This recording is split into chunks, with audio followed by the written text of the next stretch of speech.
നിങ്ങളെ മാസ്ക് എവിടെ? അരയിലുണ്ട്. മാസ്ക് അരയിൽ വെക്കാനുള്ളതാണോ, മുഖത്ത് വെക്കാനുള്ളതല്ലേ?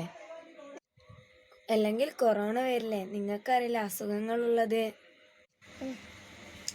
ഞങ്ങളൊക്കെ കുട്ടിക്കാലത്ത് കൊറോണ വീണ് മാസ്ക് വീണ്. പിന്നെന്താ ഉണ്ടായിരുന്നത്? സന്തോഷവും സമാധാനവും. വീട്ടിൽ കുട്ടികളില്ലേ? അവരെ പറഞ്ഞയച്ചൂടെ? ലോക്ക്ഡൗൺ എന്ന് നിങ്ങൾക്ക് അറിയത്തില്ലേ? ഇപ്പത്തെ കുട്ടികളല്ലേ, അവർക്കൊന്നും അവര് ഈ പണിയൊന്നും ചെയ്യൂല, നമ്മൾ തന്നെ ചെയ്യണം. എന്നാ നിങ്ങളെ മാസ്ക് ഇട്ട ചേച്ചിയെ?